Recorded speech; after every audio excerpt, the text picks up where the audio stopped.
So, just to introduce you the Tees Valley Natural Innovation Hub.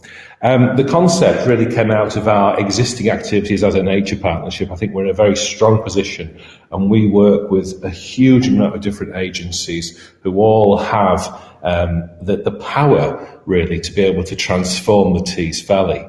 But I think there's a recognition that actually when you've got fragmented budgets and you've got some of the challenges we have around the certainty of delivery and planning for the natural environment, I think it's time that we actually think in the round about how we're going to streamline that into something that means that we can catalyse investment into what I'll explain later about bankable projects that have the triple bottom line. You know, they're actually giving social benefits, economic benefits and environmental benefits from their implementation. So I'll start with this, which is a Tees Valley image, and I think it really plays into the bigger vision, which is that we have just more and better connected green infrastructure in the Tees Valley. And here's a typical Tees Valley environment. You've got some wet areas, including the river, you've got woodland, and you've got other terrestrial habitats. And that patchwork of habitats all working together is actually where nature happens.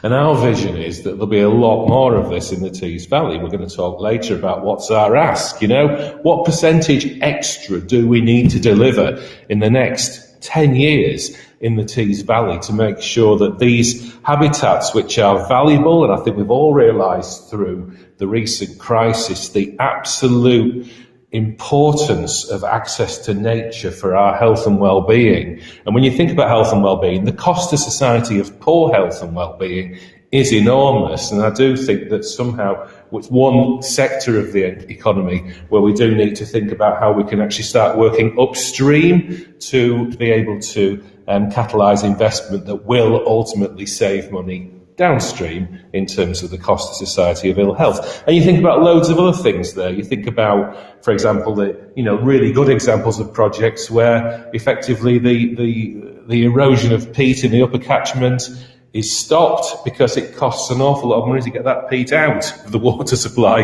at the bottom of the catchment. Really simple thing, and that's a bankable project. There's something where it makes sense for the environment and it also makes economic sense. So the vision is that we'll have just more and better connected green infrastructure in the Tees Valley. But how do we do that? Well, here's a challenge. So here we are. This is a typical view of the Tees Valley. You can see a range of different things going on here. We've got a coastal environment. We've got a patchwork, a mosaic of habitats. We've got a settlement there in the foreground. And we've got a combination of upland and lowland areas and everything. One of the big challenges is basically that potentially we're not being able to make the most of the fact that we could join a lot more of this stuff up. And joined up habitats have so many more benefits for everybody, whether it's for nature, whether it's for people, whether it's for natural flood management, and loads of other ecosystem services to being joined up. But at the moment, this patchwork is in many ways fragmented. So we do have a bit of a strategic overview that needs to happen about how we're going to pick the spots and have some certainty that those places, when we invest in them, will be there for nature in perpetuity. There's another problem is that and this isn't a criticism, that actually within our region here, there aren't actually potentially enough people who've got the skills to know what to do next. So we need to also attract skills into the region and actually make the most of the skills we actually already have here as well. The next challenge that we have in many ways is about resources. So if you think about it, we might dearly want to do things, but actually, you know what? It's actually being able to marshal together all those forces to make projects happen. And we do already make some fantastic things happen. I'm not saying that the good things aren't happening. What I'm asking for here is we need more of the good stuff. So we need to be actually streamlining resources efficiently. Because one thing is absolutely certain that, as we recover from the pandemic, there are going to be lots and lots of stretches and asks on budgets. And we need to make sure that those budgets are spent in really, really effective and efficient ways.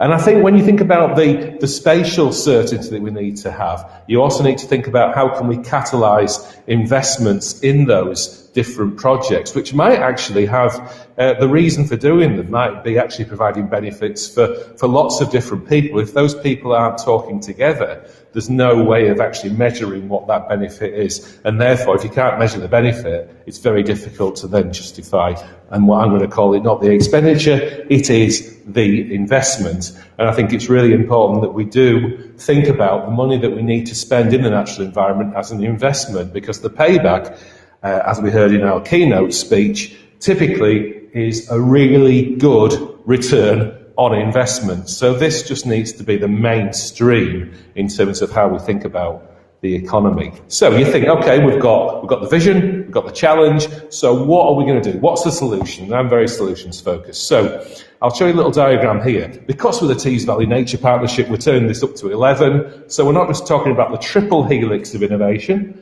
we're going to talk about the quintuple helix of innovation. And the one in the middle you'll recognise probably if you've done anything around innovation, development and everything else, where we're trying to bring together academia, industry and government to try and solve some of these problems. So we need innovation around how can we get more and better connected natural environments that have benefits for the triple bottom line.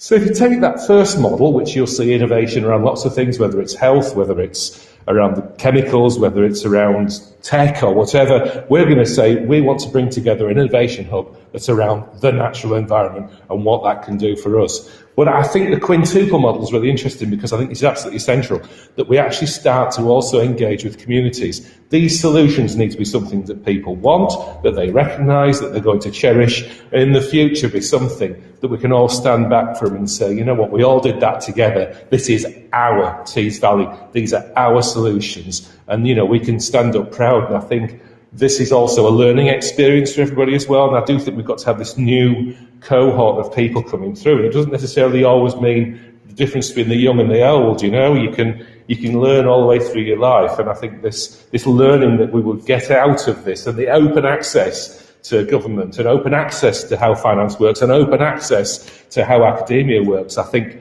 then we can actually bring this into how society works. And I think that's when you really catalyse it. And then finally, for the benefit of the environment itself. And I do think that one of the things that's held us back in many ways is our subject-object relationship with the environment. We are the environment, we are nature. Inside all of us is a little ecosystem. We are part of a bigger ecosystem.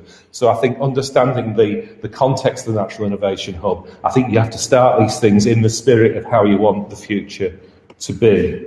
So, next steps. We are making bids at the moment for project development funding to take this from being a concept note at the moment into being something that in a year's time we can say, right, we're doing this, it's going in this direction, it's going to do this sort of stuff. So if you think about what we're trying to do, increase the quantity, quality and interconnectedness of the natural environment, addressing climate change and facilitating net gain. Develop a range of community stakeholder and expert-led investment-ready natural capital projects, and attract blended finance and establish a market for natural capital investments. So that market clearly needs to be based on, you know, hard science and hard economic fact in terms of where the best place to put your money is and what the best and most cost-effective investment is. Stakeholder engagement, including government agencies, local authorities, academia, civil society, and the third sector to test the concept and secure support. Really building on what we're doing well already as a nature partnership. We need to develop a business plan that says that this will still be here in the long term. This thing needs to be self-sustaining, and this Natural Innovation Hub needs to be something that other people can look at and go, you know what, we're going to have one of those too, and we'll have done the hard mile. And I think that's where the innovation about the innovation needs to happen. Identify resourcing options the first 3 years of operations, being practical about it. You know, we've all got to learn how to walk before we can run. We will need a little bit of hand-holding as we all learn together. And then finally develop some first wave projects as a proof of concept for us to say, look, we've brought all these agencies together and we've managed to catalyse this investment, and we'll start to get the process going of how do we actually measure the results.